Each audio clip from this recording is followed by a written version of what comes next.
반갑습니다, 여러분. 게시탐정 장전도사입니다. 오늘 여러분들께 들려드릴 이야기는 제가 이제 중2 계급으로 일선 포병대대 이제 정보과장으로 재직 중이던 2012년 무렵에 군에서 처음으로 실시한 종북 세력 실체 인식 경연 대회에서 선보였던 교환입니다. 군 장병 정신 전력에 대한 관심이 높아지고 이제 특히 종북 세력에 대한 경계가 군 내외적으로 대대적인 이슈가 되었죠. 이전에는 이제 정훈 장교들과 안보 강사들에게만 위임돼 있던 정신교육의 좀 저변을 넓히는 차원에서 각 군단 사단별로 이제 예하 전체 간부들 대상으로 희망자들 뽑아 이제 예선을 거쳤죠. 그렇게 정신교육 교관 경연 대회를 실시했었습니다. 각 해마다 타이틀이 이제 2012년에는 종북 세력 실체 인식 경연 대회, 2013년에는 역사관 안보관 확립 경연 대회, 2014년에는 대적관 확립, 2015년에는 나도 명교관 이런 타이틀로 약 4년 동안 해마다 대회를 열어서 많은 장교들 부사관들이 멋진 기량을 많이 선보였었습니다. 저는 2012년부터 2015년까지 육군 불문이 사단에 근무했었습니다. 사단 및 군단에서 치러진 해당 경연대회에 매 해마다 출전했죠. 이거 별 대단치 않은 선수인데도 어여삐 봐주셨어요. 그래서 2012년에 이제 사단대회 우승, 그리고 군단대회 준우승, 2013년에 14년, 15년까지 전부 우승 또는 준우승이라는 4년 동안 해서 4연패라는 성적을 거둘 수 있었습니다. 그 중에 특히 이제 요즘 같은 때 한번 들어보시면 좋을 것 같다고 생각할 때는 이제 종북 세력 실체 인식에 대해 여러분들께서도 함께 이제 보고 들어주셨으면 하는 마음이 생겼습니다. 뭐 약간 여담이지만 2012년 대회에서 우승한 뒤에 이제 이 교환을 가지고 이제 26사단 대회의실에서 사단 참모부 및 직할대 주요 지휘자들 대상으로 교육을 하기도 했습니다. 부사단장님과 참모장님이야 이제 사단 참모님들, 보좌관들, 직할대 지휘관들까지 뭐 전부 연관급 이상의 고급 장교들이 다 줄지 앉아 있는 앞에서 중2가 교관이 돼서 정신교육을 한 건 아마 26사단 역사 이래 처음이지 않았을까 하는 생각이 들었거든요. 미리 양해를 좀 구할게요. 지금처럼 종북 세력에 대한 자료나 정보가 풍족할 때가 아니었습니다. 이때는 이제 이들에 대한 관심과 분별이 막 시작될 즈음이라서 좀 허접해요, 교환이. 예? 그리고 제가 일단 PPT 만드는 실력이 예나 지금이나 난 놓고 기억자만 아는 수준이라서 좀 서박합니다. 눈물 좀 닦고. 아무튼 이 가벼운 마음으로 그 시절엔 그랬구나 이렇게 봐주시면 감사하겠습니다. 제2의 적 종북 세력, 이게 사단 마크랑 부대 명칭이 나와 있어가지고 제 보안상 가리게 됐습니다. 양해 부탁드립니다.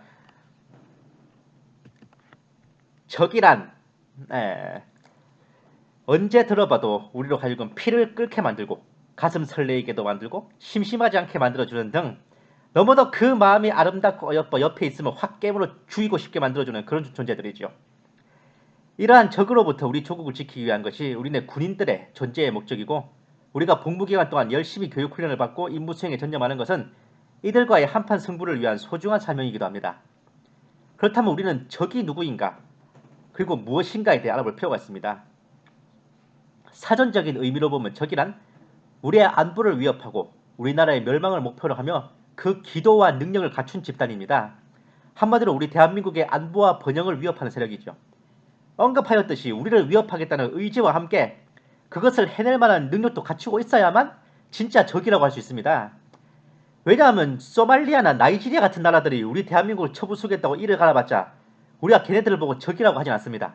한 방에 나가 떨어질 허접대기를 보고 적이라고요? 반면 미국이나 러시아 혹은 UN 상임이사국에 포함되는 강국들이 아무리 막강하다 한들 우리가 그들을 향해 적이라 하진 않습니다. 왜냐? 강력한 능력은 있지만 우리나라를 멸망시키겠다는 의지는 없잖아요.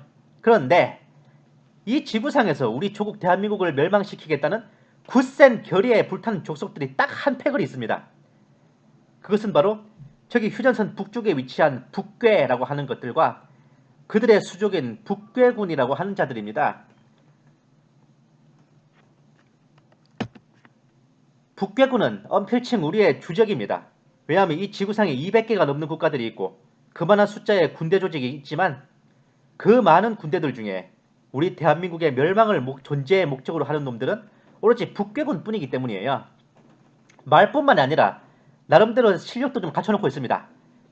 피죽도 못 먹어 제대로 총을 들 수도 있을지 의심스럽긴 하지만 북괴군의 병력 120만 명은 세계 4위에 이르는 규모를 자랑합니다. 보유한 생화학 무기는 최대 5,000톤 상당히 이르고 그들이 보유한 스커드, 노동, 대포동 이런 미사일들은 한반도 전체를 사거리에 놓고 있습니다. 특수부대만도 20만 명, 그들이 보유한 5천여 문의 다련장 로켓, 일명 방사포는 서울을 불바다로 만들겠다는 그들의 엄포가 말뿐만이 아니라는 것을 보여주고 있습니다. 이와 같이 이들은 우리 대한민국을 위협할 막강한 능력을 지니고 있습니다. 능력뿐이 아니라 그들의 기도 또한 너무나도 명백합니다. 이 이상 정확할 수 없을 정도로요. 그들이 법보다 더 소중히 여기는 조선노동당 규약의 전문에 이미 그들의 목표를 북남 온 사회의 주체사상화, 즉 한반도 전체의 공산화로 명시해두고 있습니다. 이는 너무도 당연히 우리 대한민국의 멸망을 의미하는 거죠. 그리고 그것을 이루어낼 이른바 혁명적 무장세력으로 그들의 북괴군을 지목하고 있습니다. 이것이 우리가 북괴군을 우리의 주적임을 한시도 잊지 말아야 할 이유가 되겠습니다. 그리고 이것은 그렇게 많은 분들이 알고 계시진 않아요. 하지만 근데 이게 좀 중요할 수도 있습니다. 그들의 헌법에서 자신들의 수도를 평양이 아닌 서울시로 명시해 두고 있었다는 거 알고 계셨습니까? 일본이 독도를 침탈하려 들고 망언을 일삼을 할 때 우리 국민 전체가 그에 대해 분노와 적개심을 느꼈고 또한 그것은 주권 국가의 국민으로서 지극히 당연한 일입니다. 독도라는 작은 바위섬 하나에도 일본의 침략 야욕을 경계하며 그러할진데 하물며 저 북괴는 우리의 수도 서울을 자신들의 수도라고 명시해두고 있으니 이것이 얼마나 악랄한 침략의 야망이며 우리는 저 북괴에 대해 얼마나 분노하고 적개심을 가져야 되겠습니까? 이 부분은 좀 확인이 정확하지 못한 오류가 있었습니다. 이 북괴가 자신들의 수도를 서울시라고 명시한 것은 북괴가 처음 정권을 수립하고 제정한 인민민주주의 헌법에 명시된 것이죠. 이건 약간 오타예요. 이 헌법은 1974년에 현재 사회주의 헌법으로 개정됐습니다. 한마디로 북괴의 수도는 1945년부터 1974년까지 서울시였던 거죠. 예. 근데 이제 1974년 이후에 북한 헌법이 인민민주주의 헌법에서 사회주의 헌법으로 바뀌면서 이제 북괴의 수도도 서울시에서 평양시로 변경이 됐습니다. 다시 본문으로 하겠습니다. 근데 이와 같이 우리와 대치한 명백한 적인 북괴와 북괴군 외에 또 하나의 적이 있다면 믿으시겠어요? 그것도 그 적은 우리와 대치하고 있는 것이 아닌 우리 안에 숨어서 우리를 노려보고 있다면 말이죠. 사실 눈앞에 대치한 적은 오히려 상당히 쉽습니다. 그냥 봐도 적인 걸 알아보고 경계할 수 있으니까요. 하지만 내부의 적은 정말 고칠과 아픈 적수입니다. 미리 알아보기도 쉽지 않아요. 그렇다고 그들을 방치해둘 경우 매우 심각한 타격을 입을 수 있습니다. 역사적으로 보면 내부의 적에 의해 나라가 망하고 전쟁에서 패하고 대업을 그르치며 국가적 손실을 입는 경우가 허다합니다. 과거 삼국시대 백제 의자왕의 경우에는 사비성이 포위되자 이제 전쟁 대비 요새인 웅진성으로 피신해서 본격적인 항전을 준비했습니다. 그런데 그곳 성주인 예식진의 배신으로 당군에게 넘겨짐으로써 백제가 멸망했죠. 1909년은 오타입니다. 1907년에 일제에 대항한 대한제국군의 최후 항전은 친일파였던 국방장관 그 군부 대신 이병무의 배신으로 실패했고 결국 군대가 해산당하고 국권을 빼앗기는 비극을 낳게 됐습니다. 해방 이후에도 박헌영을 위시한 남로당 패거리들의 선동과 폭동에 휘말려 무고한 제주도 주민들 수만 명이 죽고 다치는 일명 제주 4.3 사건도 있어서는 안 될 비극이자 국가적 손실이었습니다. 1948년에 일어난 국군 초기의 비극인 여수 순천 10.19 사건에서도 국군 14연대 내 공산주의자들의 선동으로 수많은 사상자와 피해가 발생한 대규모 군사 반란이었습니다.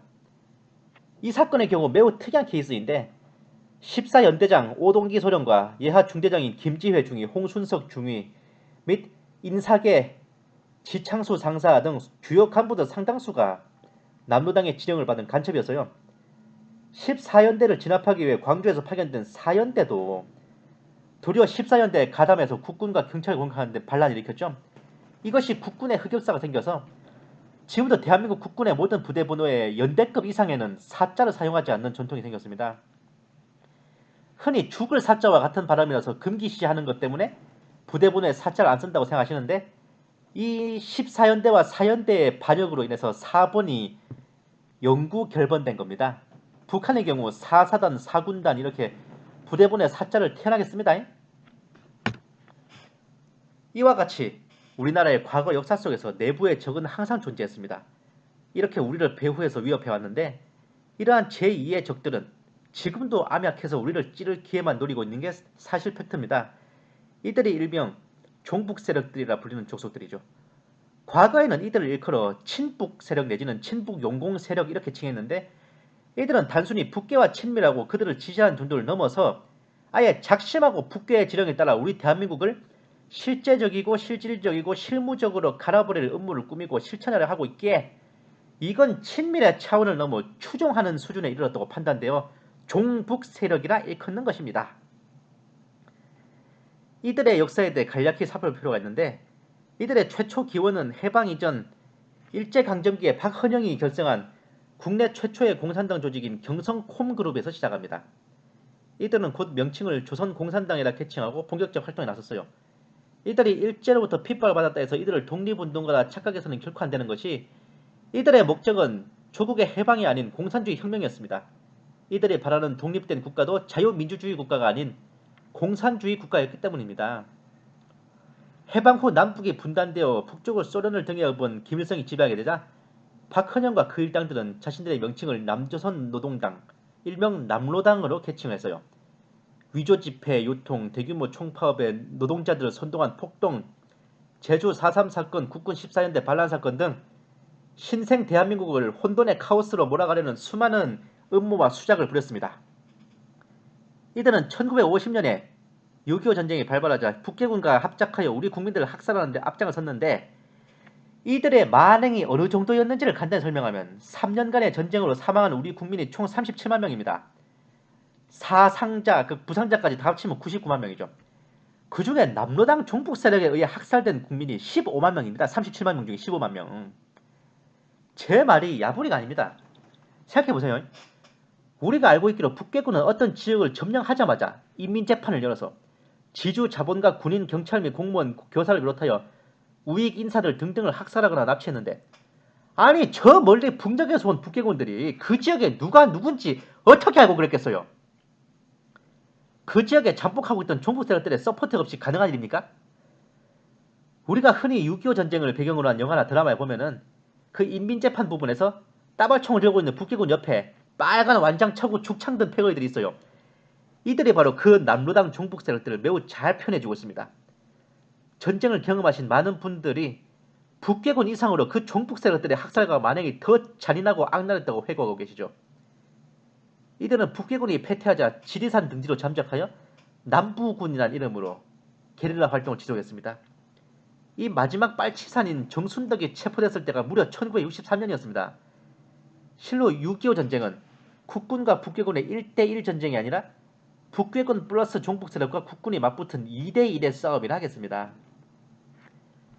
전쟁도 끝나고 북괴군을 물리쳐 조국을 지켜냈기에 이들 종북 세력들도 뿌리가 뽑혀야 되는데 세상 일이 그렇게 아름답게 돌아가지는 못했습니다.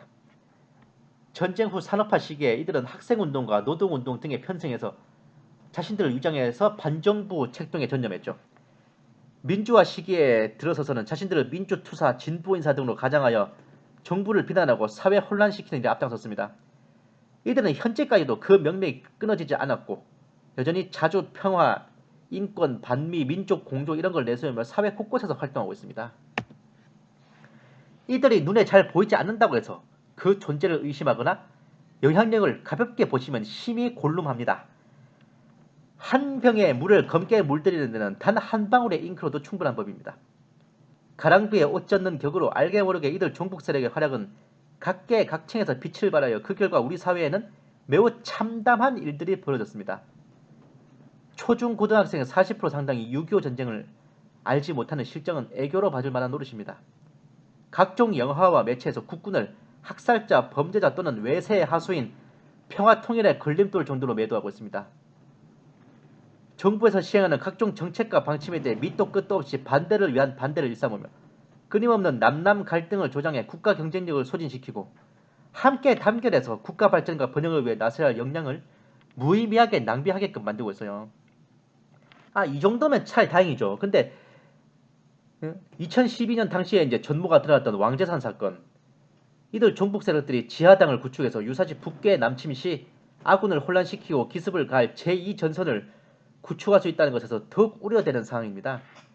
이 왕재산 사건은 인천을 남침의 교두보로 삼기 위해 종북 세력들을 중심으로 지하당을 구축해서 유사시의 항만과 주요 시설을 기습하려는 계획이 발각된 것으로 이 사건의 주도자가 현재 콩밥 드시고 있는 빨갱이 두목 이석기입니다. 앞에서 제가 이들 종북 세력들은 평화, 반전, 인권, 민족 공조 등의 활동으로 가장하고 있다고 말씀드렸습니다.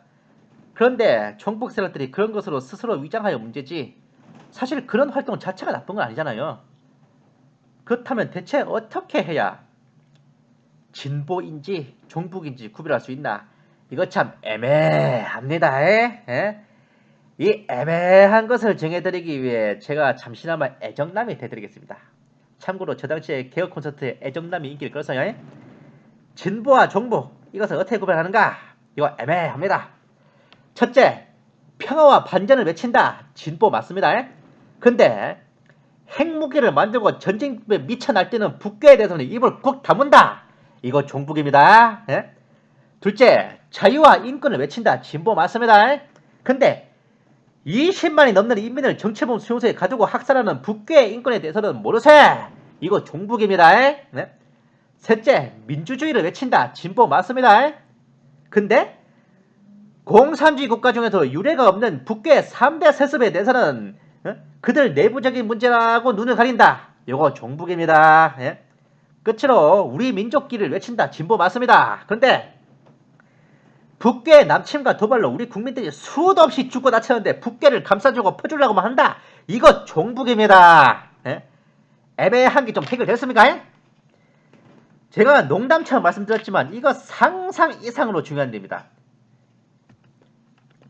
이 애매한 것을 해결하지 못하고 정확하게 바라보지 못해서 나라를 말아드신 참담한 사례가 있습니다. 바로 우리가 잘 알고 계시는 월남 패망. 물론 월남 정부와 군이 부정부패하고 총체적으로 부실했던 건 사실입니다. 하나, 그것과 더불어 인구의 0.25%도 안 되는 종북 세력들이 월남 전체를 뒤흔들고 학생, 지식인과 좌파 정치인, 언론인들이 무분별하게 월맹과 호치민을 추종하는 활동을 벌여 월남의 국력과 국방을 좀먹고 결국은 월남이 쓰러지게 만든 것 또한 부정할 수 없는 사실입니다. 민족이란 허울에 속은 월남의 최후는 실로 비참했습니다. 조카통일로 재교육 수용소로 끌려가 학살당한 사람의 수는 셀 수도 없었고 살 길을 찾아 보트를 타고 망망대해로 나간 일명 보트피플들도 100만 명에 이르렀습니다. 정확하게 말하면 106만 명. 그 중에 11만 명이 중간에 사망하고 무사히 다른 나라에 도착한 사람들은 95만 명. 제가 이제 이 강의를 하고 몇 년 후에 다시 월남 적화통일 사례에 대해 연구하면서 재검증을 해봤는데 적화통일 후에 재교육 수용소로 끌려가 사망한 사람의 숫자는 최소 6만 5천 명에서 10만 명 선이었습니다. 이게 600만 명에서 900만 명까지 이르는 이제 추정치는 좀 과장이 섞인 거였어요. 어쩌면 이것은 이제 그 600만에서 900만이라는 수치는 재교육 수용소에 끌려가서 죽고 다친 사람들과 신경제지구로 강제 이주당한 그런 숙청된 사람들까지 다 포함한 수치라고 저는 생각됩니다. 다시 본문으로 가서 이러한 비극이 단지 남의 일이나 저 멀리 달나라 얘기로만 여겨주십니까? 이러한 일이 우리에게 닥쳐오지 않게 하려면 우리는 종북 세력의 정체를 분명히 인식하고 경계해야만 합니다. 자주, 평화, 민주, 민족, 인권, 반전, 각종 허울 좋은 구호로 자신들을 포장하고 있지만 그들의 진실은 오직 하나, 그것은 바로 국가에 대한 반역입니다. 국적이 대한민국이어도 혈통이 한민족이어도 출신 성분이 아무리 건전하고 사회적 지위가 아무리 고귀할지언정 그들 종북 세력들은 우리의 명백한 적이며 조국을 배신한 역도들입니다. 여러분, 아직 긴가민가 하신다면 제 말을 좀 더 들어주십시오. 아무리 그럴듯한 구호와 사상과 이념도 우리 조국 대한민국을 대신할 수는 없습니다. 자주요? 나라가 없는데 자주가 무슨 소용이에요? 평화요? 나라 없는 백성이 평화로운 법이 있습니까? 민주요? 나라가 있어야 민주주의도 있죠. 인권요? 나라가 없는데 그 인권 누가 지켜줍니까? 반전? 나라를 팔아먹고 전쟁을 안 하느니 나라 전쟁을 해서라도 지켜야 될 것이 나라입니다. 민족? 여러분, 민족이 먼저입니까? 조국이 먼저입니까? 다시 묻겠습니다. 우리는 한민족입니까? 한국인입니까? 민족은 허구에 불과합니다. 나라 없는 민족은 헛개비이고 바람에 날리는 겨에 불과합니다. 유능하고 명철한 유대인들도 이스라엘이라는 나라가 있기에 의미가 있는 거죠. 그들이 나라 없이 떠들며 가스실에서 수용소에서 수백만 명씩 죽어나갈 때 그들이 유대민족에게 무슨 의미가 있었습니까? 우리도 마찬가지입니다. 한민족은 대한민국이 있어야 비로소 의미가 있는 겁니다. 우리는 한국인입니다. 대한민국의 국민입니다. 우리의 가치는 민족이 아니라 조국에 있는 것입니다. 모든 우리에게 있어서 국가는 민족에 우선합니다. 대한민국은 한민족에 우선하고 한민족보다 더 소중한 것이 우리가 한국인이고 대한민국의 국민이라는 것입니다.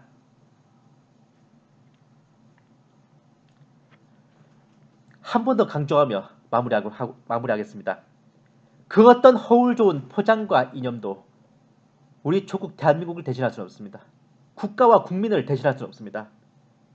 북괴를 추종하며 대한민국의 안보를 위협하는 자, 그 누구라 할지라도 우리의 적입니다. 이것을 꼭 기억해 주십시오.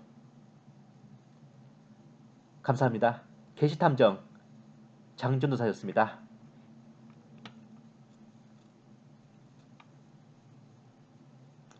다음 시간에는 다시 이제 탄핵을 부른 음모론 시리즈 신세계 질서는 극우 전체주의인가 공산주의 국가인가 편이 이어지겠습니다. 감사합니다.